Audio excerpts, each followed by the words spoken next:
Welcome to the सरकारी job channel. सो आपकी राजस्थान के अंदर कंडक्टर की वैकेंसी का नोटिफिकेशन आपके साथ शेयर कर रही हूँ। वीडियो अच्छी लगी तो लाइक एंड शेयर जरूर करिए। टोटल आपकी कंडक्टर की 500 वैकेंसीज है। जो गैर अनुसूचित क्षेत्र है उनकी 454 है। अनुसूचित क्षेत्र की आपकी 46 वैकेंसीज है। बाकी यहाँ पर आपकी परिचालक यानी कंडक्टर की वैकेंसी है, टोटल 500 है। ठीक है। साथ ही साथ आप rrsb.rajasthan.government.in पर जाके सारी चीज़ें चेक कर सकते हैं। आगे बढ़ते हैं। आगे अगर मैं आपको यहाँ पे बात करूँ, यहाँ पे आपकी सीधे आती है आपकी फीस की। अगर आप सामान्य वर्ग व क्रीमी लेयर श्रेणी के अन्य पिछड़ा वर्ग या अति पिछड़ा वर्ग के आवेदक है तो 600 रुपये। राजस्थान के नॉन क्रीमी लेयर श्रेणी के अन्य पिछड़ा वर्ग, अति पिछड़ा वर्ग एवं आर्थिक रूप से कमजोर या अनुसूचित जाति जनजाति के आवेदक है तो 400 रुपये। और PWBD यानी दिव्यांगजन आवेदक है तो 400 रुपये फीस आपकी यहाँ पे रहेगी।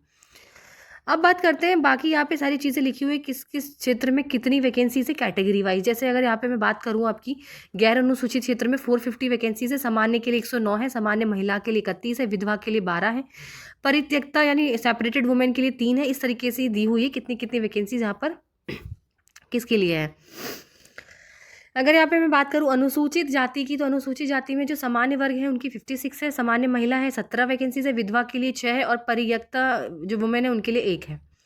अनुसूचित जनजाति में सामान्य के लिए 38 वैकेंसीज है, सामान्य महिला के लिए 11 है, विधवा के लिए 4 है और परित्यक्ता के लिए 1 है। अन्य पिछड़ा वर्ग के लिए सामान्य के लिए 67 है, सामान्य महिला के लिए 19 है, विधवा के लिए 8 है और परित्यक्ता के लिए 1 है।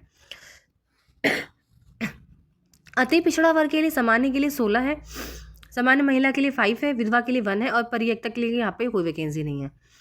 EWS के लिए सामान्य 32 है, सामान्य महिला 9 है, विधवा 4 है, बाकी किसी के लिए वैकेंसी नहीं है। ठीक है। 12 जिले की सहरतिया आदिम जाति के लिए सामान्य 3 है और किसी के लिए यहाँ पे वैकेंसी नहीं है। तो इस तरीके से आप पढ़ सकते हो।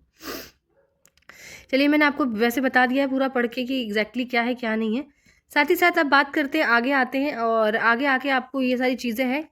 ठीक है। अब आपकी बात करते हैं, यहाँ पर आप पढ़ लीजिएगा अनुसूचित क्षेत्र जाति वगैरह क्या है। वेतन जो है आपका मैट्रिक्स लेवल 5 रहेगा। क्वालिफिकेशन की बात करते हैं तो यहाँ पे आपका सेकेंडरी परीक्षा उत्तीर्ण होना चाहिए, लाइसेंस होना चाहिए। ठीक है। और इसमें कुछ भी नहीं मांगा गया है, बस यही बोला गया कि शैक्षणिक योग्यता, परिचालक लाइसेंस एवं बैज आपके पास आवेदन पत्र प्रस्तुत करने के अंतिम दिनांक को पूर्ण होनी आवश्यक है। ठीक है। अन्यथा आवेदन की अंतिम तिथि दिनांक के बाद शैक्षणिक योग्यता एवं परिचालक लाइसेंस एवं बैच प्राप्त करने वाले अभ्यर्थी को इस भर्ती हेतु पात्र नहीं माना जाएगा। तो जो भी बोर्ड से सेकेंडरी परीक्षा जिन्होंने पास कर रखी है वो अप्लाई कर सकते हैं। लाइसेंस और बैज होना बहुत ज़रूरी है, वो भी आपका आवेदन पत्र प्रस्तुत करने के अंतिम दिनांक को पूर्ण होनी आवश्यक है। ठीक है। बाकी इसमें ऐसा कुछ बताने का नहीं है। आयु की अगर मैं बात करूँ 18 वर्ष से लेकर 40 वर्ष तक है। सामान्य वर्ग की महिलाओं को 5 वर्ष की छूट है। अनुसूचित जाति जनजाति अन्य पिछड़ा वर्ग EWS पुरुष जो है राजस्थान के उनको 5 वर्ष की छूट है। बाकी जो SC STs EWS OBCs और जो भी वुमेन है राजस्थान की उनको 10 वर्ष की छूट है। बाकी दूसरे स्टेट से भी आप अप्लाई कर सकते हैं एज अ जनरल कैटेगरी। बाकी सारी चीज़ें मैंने यहाँ पे आपको बता दी गई है, यहाँ पे किस तरीके से क्या क्या होगा। ठीक है। और बाकी यहाँ पे कुछ दिया होगा तो मैं आपको और बता देती हूँ। बाकी आपको किस तरीके से अपलोड करनी है फोटोज़ वगैरह। ठीक है ना, ये सारी चीज़ें आपको पढ़नी पड़ेंगी खुद से ताकि आप गलत ना करें। अब यहाँ पे ना रिटर्न एग्जाम होगा आपका, तो लिखित परीक्षा जो होगी आपकी MCQs होगी, बहुविकल्पीय 100 प्रश्न पूछे जाएंगे, एक एक नंबर का होगा।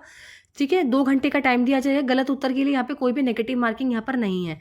क्या क्या आएगा इसमें, सामान्य ज्ञान आएगा। सामान्य ज्ञान में राजस्थान का स्थिति, क्षेत्र, जिले, संस्कृति, त्यौहार, रीति रिवाज, इतिहास, भौगोलिक परिस्थितियाँ, मौसम, फसलें, यातायात नियम, प्राकृतिक उपचार, आपातकालीन स्थितियाँ। गणित आएगी आपकी, जोड़ना घटाना, गुणा भाग लाभ हानि, औसत प्रतिशत, अनुपात एवं समानुपात। समसामयिक घटनाक्रम आएंगी। जनरल इंग्लिश आएगी, translation, singular plural, opposite word, unseen passage, tense, verb, incorrect, correct spelling, sentences. फिर हिंदी आएगी सामान्य, शुद्ध अशुद्ध वाक्यों का संशोधन, वर्तनी, संधि विच्छेद, मुहावरे, लोकोक्तियाँ, पर्यायवाची, विलोम शब्द, अनुवाद आएगा अंग्रेजी हिंदी और समानार्थक शब्द आएंगे। तो ये था इंपॉर्टेंट चीज़ जो मैंने आपको बता दी है। और चलिए बाकी सारी डिटेल आप जाके चेक कर सकते हैं। वीडियो अच्छी लगी तो लाइक एंड शेयर जरूर करिए, चैनल को सब्सक्राइब करें।